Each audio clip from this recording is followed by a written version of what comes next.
When the gold price falls and it becomes arithmetically more attractive, the fact that it's fallen begins to negate the value of a narrative in the mind of the holder. Directly, what you're saying is basically the precious metals have performed that role of financial insurance, but you have to measure that, and 10%, or 10, 55%, 10%, 15%, whatever it is you decide.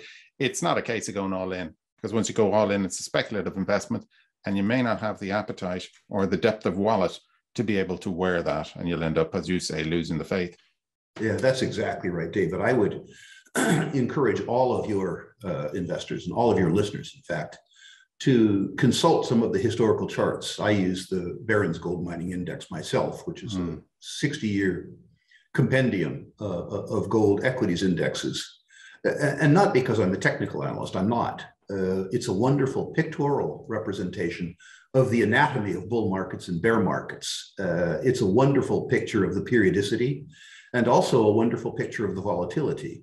And if you look at this chart for 10 or 12 minutes a quarter to reacquaint yourself with the periodicity and the volatility, you will be better equipped psychologically to deal with the vagaries of this market.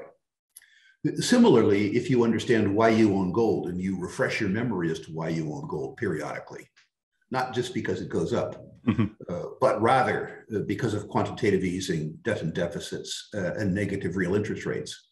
If the reason that you bought precious metals are the 5 reasons that I've enumerated, the time when you might sell precious metals becomes very obvious. When the factors that were the reasons that caused you to buy gold go away, the gold should go away too. Too many people, oddly, buy a financial asset. It increases in price, which means it becomes less attractive relative to other financial assets. But the fact that it increased in price validates the narrative.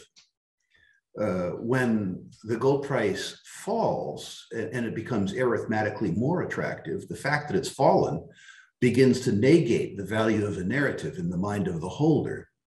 So while your listeners might be extremely rational customers when it comes to buying automobiles or coats, which is to say you would prefer to buy a physical asset when it was cheaper on sale, ironically, financial assets often motivate people to overpay.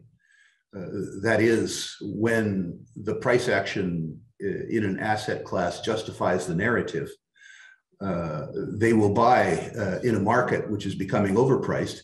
And oddly, when the goods that they want to buy go on sale, the fact that they go on sale shakes their faith and they sell some of what they already have. And I think it's important for gold investors to think through why they own it, to attempt to overcome the conundrum of recency bias and the fact that the narrative is often justified wrongly in people's minds by the price action. Would that suggest then that in your situation, given the examples that you've given, or the reasons that you've given for holding gold, is that you're going to hold gold until those reasons go away? I am. Okay. I am. Which means, frankly, I'm pushing age 69 very, very, very hard. It wouldn't surprise me if I held gold until I was 80. It's difficult for me to understand how a real recession or depression, hence a real upset in Western economies, it's difficult for me to understand how in the next decade we can afford the return to real interest rates, how the legislature, either Congress or Parliament, can resist the temptation around quantitative easing. It's just very difficult for me to understand how this circumstance unwinds.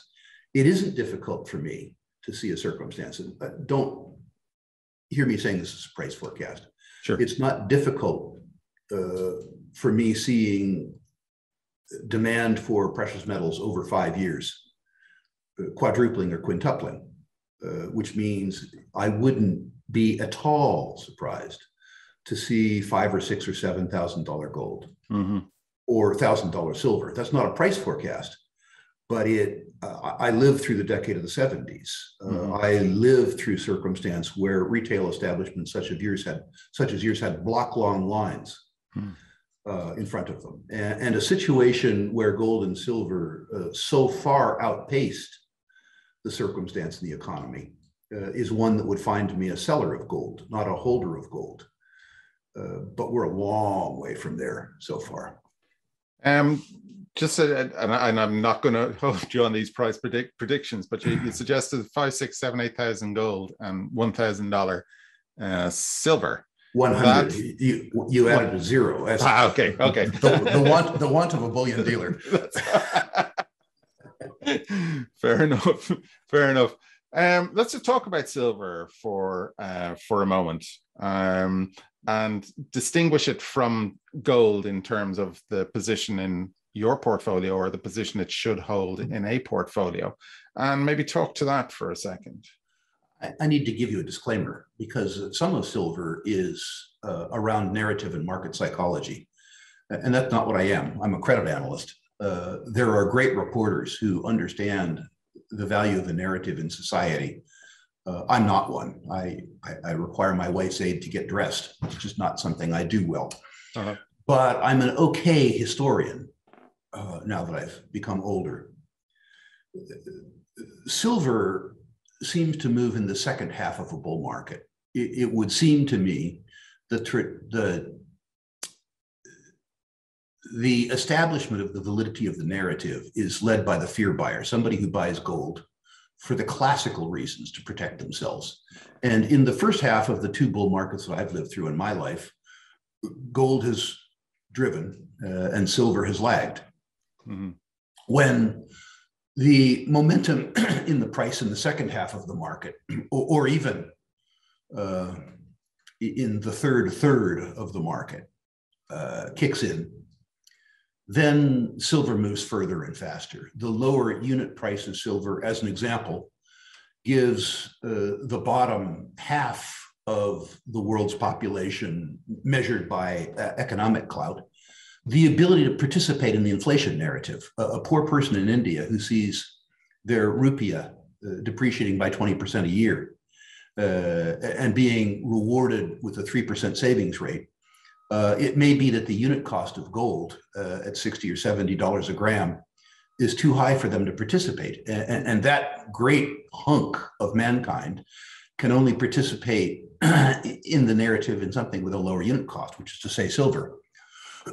Similarly, the speculators are drawn to the volatility of silver. And after the narrative has been driven by gold, the speculators look to the historic outperformance of silver relative to gold, and of course become attracted to silver in the second half of a bull market. I don't know why this is, David. I can tell you why, in terms of interest rates, precious metals should do well. I don't know why the relative underperformance of gold in the first half of a bull market and the relative outperformance, the relative underperformance of silver in the first half of a bull market and the extraordinary outperformance of silver in the second half of a bull market occurs. I can only tell you that I've experienced in very dramatic fashion twice in my life. And I, with some horrid fascination, look forward to experiencing it again. Given your professional background, you are very much a fan of physical silver and physical gold, physical precious metals in general, holding them and investors holding them. We at Goldcore, as I've discussed with you before, hold it in a segregated, allocated basis using professional third-party providers. That's something that you recommend also. Can you explain why it is that you recommend that? I do. I own gold myself for risk avoidance. I look at conventional financial assets as being in some way riskier than the rest of society. And the idea that I would add to rather than delete my risks seems odd to me. Many Americans, and I can't speak for British people or Irish people, but many Americans believe if you can't touch it, you don't own it. Which means that they take physical delivery from a shop like yours and they engage in an activity that I laughingly refer to as midnight gardening. which is to say that they try and keep gold and silver on the premises. And inexplicably, they often mention this to other parties, which means sometimes those other parties visit them at inappropriate times with weapons to relieve them of their physical gold and silver. The introduction of the type of risk that happens when you engage in self-storage or midnight gardening is, to me, unacceptably high. Unallocated storage.